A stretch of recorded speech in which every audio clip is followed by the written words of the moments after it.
A lot of people have been asking me, why'd you move to Africa? Why Africa?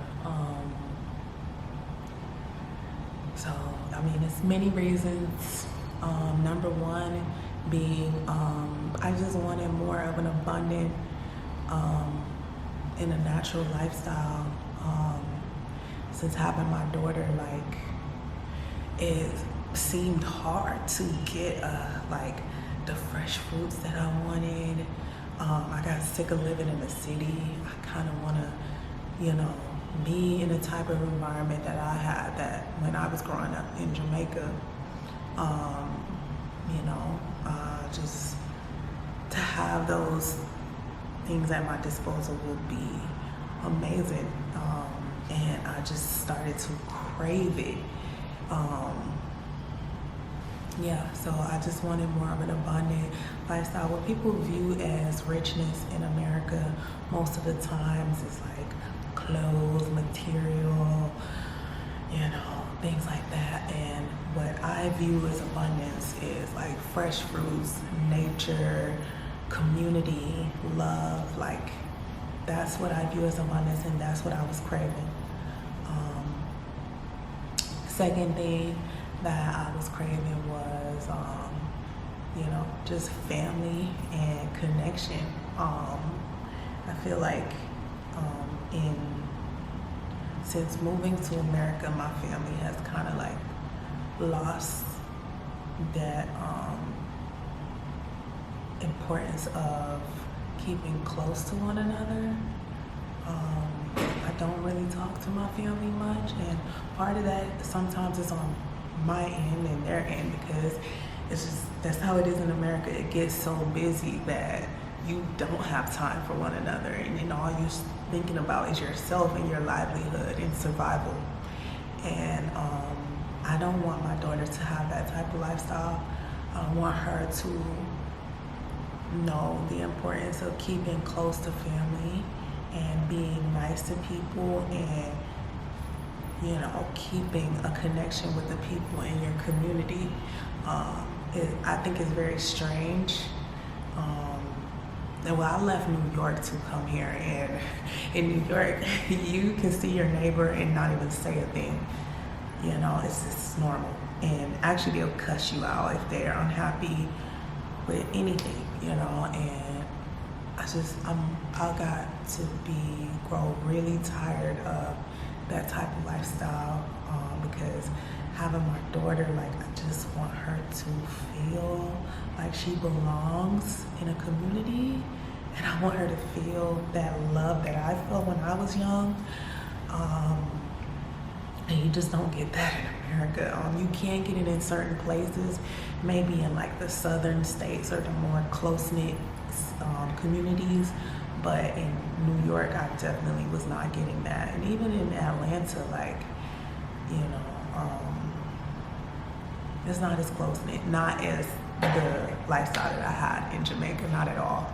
So, you know, like in Jamaica, we call any elderly woman auntie, you know, and that's how it is here. And they embrace her, they love on her, and that's what I want for my child. And that's what I want for myself too. I don't want to be beefing with my neighbor, and I don't want to, you know, just not be speaking to my family. And I don't want that for my daughter. I want her to have a sense of family and community. So yeah, that's number two. Okay, number three is just like a simpler lifestyle, more affordable lifestyle. So since becoming a mother, and I'm a single mother, I'm her sole provider. So things became very expensive to try to keep up with the rat race. Especially when I want to do things like wash laundry. I would have to do drop-off laundry, and drop-off laundry is like $75 every 2 weeks. We wash a lot of clothes in New York, because it is, you know, and the clothes are heavy too because it gets cold, and you wear big jackets. But I miss, you know, like, I never hand wash clothes myself, but I watched my mom do it, you know, in Jamaica when That's how we washed our clothes. We wash and hang dry. That's what they do here. Even in this nice big condo, they still hang dry their clothes. And I miss that type of simplicity, you know. And people come here and complain that they don't have certain conveniences that they have in America, but to be, in all honesty, they do not need it, because things run slower here and you're not always on the go. So I wanted to exit the rat race. That's what. And that's why, that's another reason why I moved here. And yeah, just my money stretches a lot further here. And yeah, I get to use it on things that I actually enjoy. So yeah, that's number 3. That's why. And the last reason I moved here was because I've always been passionate about Pan-Africanism.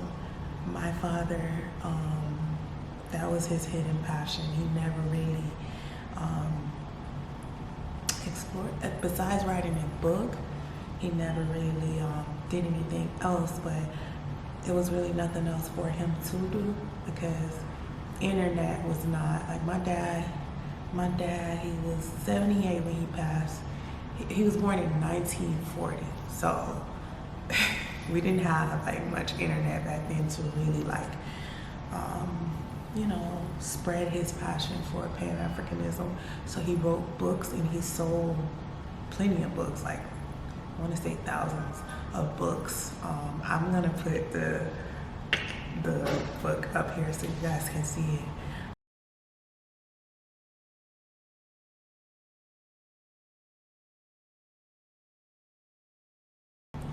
But yeah, he wrote a book on Jamaica, and he spoke a lot about Marcus Garvey and his love for Pan-Africanism, and he spoke about the slave trade and how we came about getting to how we were stolen and taken to Jamaica. Yeah, my dad instilled that love in me. And it's funny, well, my father actually is Aboriginal descent. He's Aboriginal, I'm an Aboriginal descendant, and he is as well. And when I showed him the picture, they look so similar, and it's crazy. Like, you really cannot run from who you are when you look at your facial features.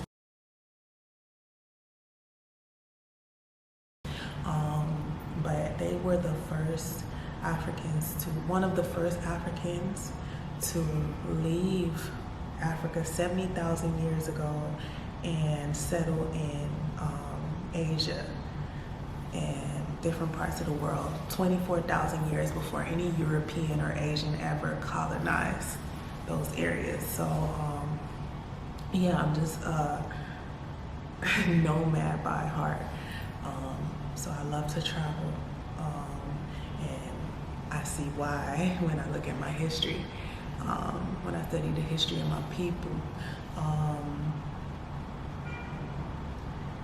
Yeah, so when I found out that I'm an Aboriginal descendant,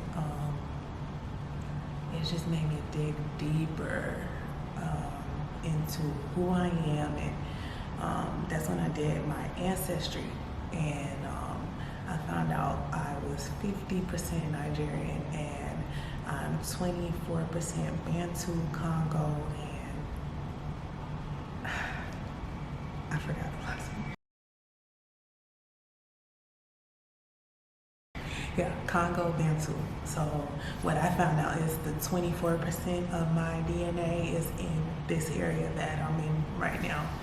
And I've always been drawn to West Africa, and I thought I would have moved to Ghana, but you know, my priorities changed with my daughter. Like, that's more of a party country to me, and they are known for other things, but that's what it is for me. It's a party country, and I'm just past that partying stage right now. Maybe one day I'll get back to it, but yeah, I've always had a pull to West Africa but it's like last minute I decided on East Africa because, you know, that is part of my DNA. I mean, like Central Africa and East Africa, because that is part of my DNA as well.